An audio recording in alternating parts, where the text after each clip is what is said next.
ஜெய் சாய்ராம். ஜெய் குரு தேவதத்தா. குருர் பிரம்மா குருர் விஷ்ணு குருர் தேவோ மகேஸ்வரகா. குரு சாட்சாத் பரபிரம்மா தஸ்மை ஸ்ரீ குருவே நமகா. அக்கல்கோட் ஸ்ரீ சுவாமி சமர்த்த லீலாமிருதம். அத்தியாயம் 160. விடாப்பிடியான பிரார்த்தனை கண்டிப்பாக பலன் தரும். கோகிசரே என்கின்ற ஊரை சேர்ந்த பவடேகர் புராணிக் மிகவும் ஏழ்மையில் வாடிக்கொண்டிருந்தார். அவர் தன் மனைவி மற்றும் தாயுடன் சொந்த ஊரிலிருந்து கிளம்பி ஊர் ஊராக சுற்றி கொண்டே அக்கல்கோட் வந்தடைந்தார். அவர் ஸ்ரீ சுவாமி சமர்த்தரை தரிசனம் செய்துவிட்டு ஒரு வீட்டில் தங்கியிருந்தார். பிச்சை எடுத்துத்தான் அவர் சாப்பிட வேண்டும். மூவரும் வெவ்வேறு திசைகளுக்கு சென்று பிச்சை எடுத்துவிட்டு ஸ்ரீ சுவாமியை தரிசனம் செய்வதை வழக்கமாக கொண்டிருந்தனர். வெறுமனே ஸ்ரீ சுவாமிக்கு சேவைகள் மட்டும் செய்து கொண்டிருக்கிறோமே, அவருக்கு முன்னால் அமர்ந்து கொண்டு பாகவதத்தை பாராயணம் செய்யலாமே என்று புராணிக்கு திடீரென ஒரு நாள் தோன்றியது. அவர் தன்னிடம் இருந்த பாகவத புராணத்தை எடுத்துக்கொண்டு சோழப்பாவின் வீட்டில் இருந்த ஸ்ரீ சுவாமிகளிடம் வந்து, சுவாமி, நான் இந்த புராணத்தை பிரவசனம் செய்ய போகிறேன் என்று கூறினார். அங்கிருந்தவர்கள் அனைவரும் அதற்கான ஏற்பாடுகளை செய்தனர். அவரும் பிரவசனத்தை தொடங்கினார். மகாராஜுக்கு மெதுவாக கோபம் ஏற்பட தொடங்கியது. ஒரு ஸ்லோகத்தை முடித்து இரண்டாவது ஸ்லோகத்தை தொடங்கிய போது, நிறுத்து, போசடிக்கே, உன்னை யார் படிக்கச் சொன்னது என்று கூச்சலிட்டார். பயத்தில் நடுங்கிக் கொண்டு படிப்பதை நிறுத்திவிட்டு அவர் வீட்டுக்கு சென்று விட்டார். அடுத்த நாள் மதியம் வந்து ஸ்ரீ சுவாமியை தரிசனம் செய்துவிட்டு ஸ்லோகத்தை படிக்க தொடங்கியவுடன், மாதர்சோத், இங்கிருந்து சென்றுவிடு என்று மீண்டும் கூச்சலிட்டார். சேவகர்கள் அனைவரும் புராணிக்கிடம் வந்து, மகாராஜ் கெட்ட வார்த்தைகள் உபயோகிக்கிறார், நிறுத்திவிடுங்கள் என்று வற்புறுத்தினர். மூன்றாவது நாளும் இதே போல் நடைபெற்றது. புராணிக் புவாவுக்கு என்ன செய்வதென்றே தெரியவில்லை. ஸ்ரீ சுவாமியின் வசவுகள் நிற்கும் வரை தொடர்ந்து தினமும் வந்து படிக்கலாம். எந்த நாளில் அவர் வசைப்பாடுவதை நிறுத்துகிறாரோ அன்றிலிருந்து தனக்கு நல்ல நிலை ஏற்படும். அப்போது தன் புராண பிரவசனத்தை நிறுத்தி கொள்ளலாம் என்று தீர்மானம் செய்து கொண்டார். 6 மாத காலத்திற்கு தினமும் வசவுகளை வாங்கி கொண்டு தன் நிலைப்பாட்டில் உறுதியாக இருந்தார். பொறுமையை சோதிப்பது ஸ்ரீ சுவாமிக்கு பிடித்தமான ஒன்றாயிற்று. நான் என்ன பாவம் செய்தேனோ தெரியவில்லை. இந்த ஜென்மத்தில் எந்த தீங்கும் செய்யவில்லை. இருப்பினும் மகாராஜ் என்னிடம் ஏன் இவ்வளவு கோபமாக இருக்கிறாரோ தெரியவில்லை. வேசிகளிடமும் இஸ்லாமியர்களிடமும் தாழ்த்தப்பட்டவர்களிடமும் அவர் கருணையை பொழிகிறார்.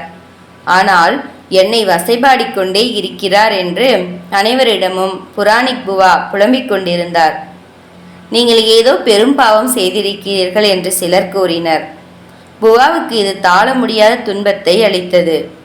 இரவு வீட்டுக்கு வந்தவுடன் யோசனையில் ஆழ்ந்தவர், எப்படிப்பட்ட வாழ்க்கை வாழ்வதை விட தன் உயிரை முடித்து கொள்ளலாம் என்ற எண்ணத்தில் விடிந்தவுடன் காஜாபீர் தர்காவுக்கு அருகில் இருக்கும் இடுகாட்டுக்கு சென்றார். அங்கிருக்கும் ஒரு குன்றில் ஆளரவம் இல்லாத ஒரு சிறு குகை உண்டு. அங்கு சென்று அமர்ந்து கொண்டார். அவருடைய மனைவியும் அன்னையும் இவரை காணாமல் தவித்து கொண்டிருந்தனர். இரு பெண்களும் உணவேதும் உண்ணாமல் அழுது அழுது வீங்கிய கண்களுடன் தெரு தெருவாக இவரை தேடி அலைந்தனர். இரவு வரத் தொடங்கியது. அவர் பக்கத்து கிராமத்திற்கு சென்றிருப்பார், வந்துவிடுவார் என்று சிலர் ஆறுதல் கூறினர். என்னிடம் கூறாமல் என் மகன் எங்குமே செல்ல மாட்டான் என்று அவருடைய அன்னை உறுதியாக கூறினாள். 3 நாட்கள் ஆகியும் புராணிக் வராததால் இரு பெண்களும் ஸ்ரீ சுவாமி சமர்த்தரை அடைக்கலம் அடைந்தனர். ஸ்ரீ சுவாமிகளின் பாதங்களை பற்றி கொண்டு ஓவென ஒப்பாரி வைத்தனர். சுவாமி, நாங்கள் எங்கள் ஊரில் வறுமையில் வாடிக்கொண்டிருந்தோம். உங்களை அடைக்கலம் அடைந்தால் அனைத்தும் சரியாகிவிடும் என்கின்ற நம்பிக்கையுடன் இங்கு வந்தும் எங்களுக்கு இப்படி நேர்ந்து விட்டதே.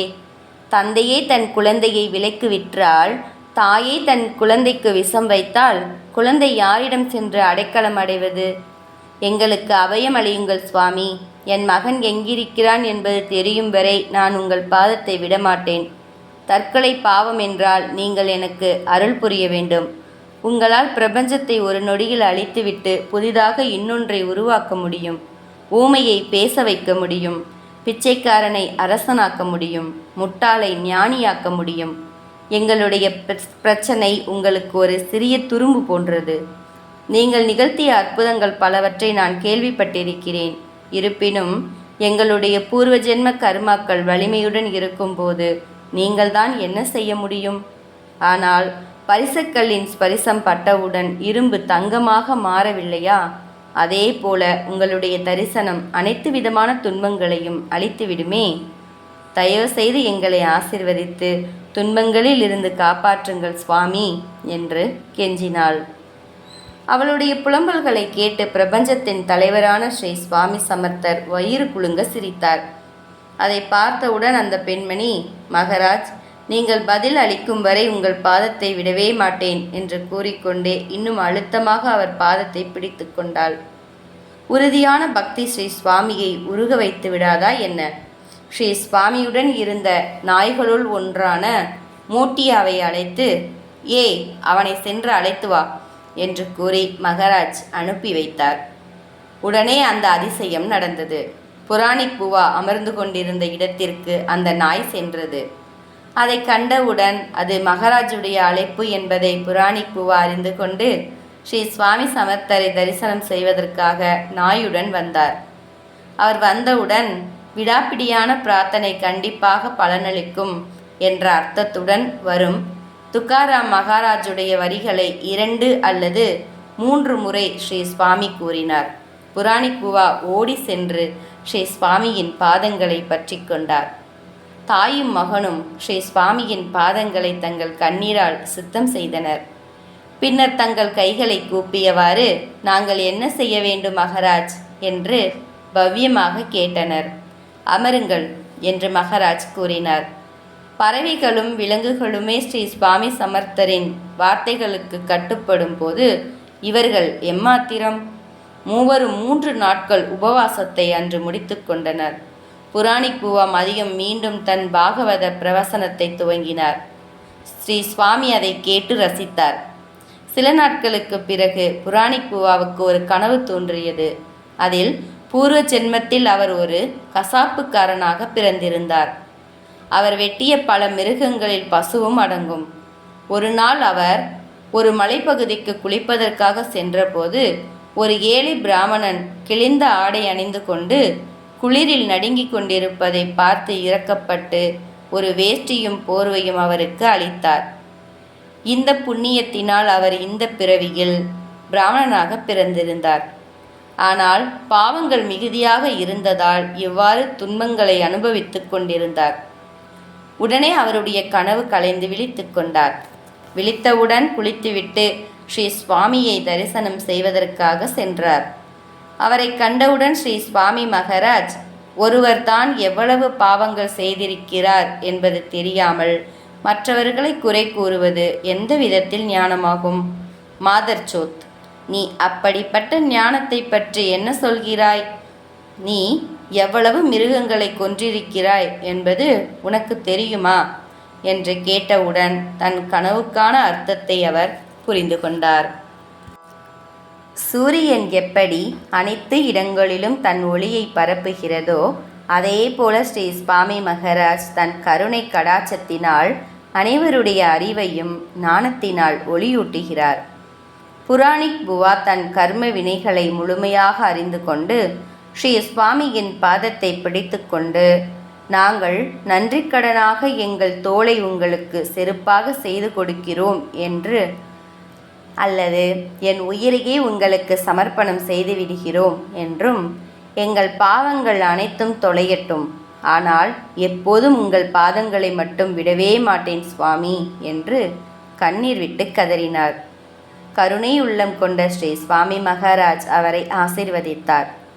அவர் மிகுந்த மன திருப்தியுடன் ஸ்ரீ சுவாமிகளிடம் விடைபெற்று கொண்டு தன் வீட்டுக்கு சென்றார். பின்னர் மகராஜின் அனுகிரகம் அவருக்கு முழுமையாக கிடைத்து நல்ல முறையில் வாழ்ந்தார். நாமும் நம் தீய கர்மாக்களை எரித்து அழிக்க ஸ்ரீ சுவாமி சமர்த்தரின் பாதங்களை விடாப்பிடியாக பிடித்து கொள்வோமாக. ஜெய ஜெய ஸ்ரீ சுவாமி சமர்த். ஜெய் சாய்ராம். ஜெய் குரு தேவதத்தா. அனந்த கோடி பிரம்மாண்ட நாயக ராஜாதிராஜ யோகிராஜ பரபிரம்ம ஸ்ரீ சுவாமி சமர்த்த மகராஜ் கி ஜெய்.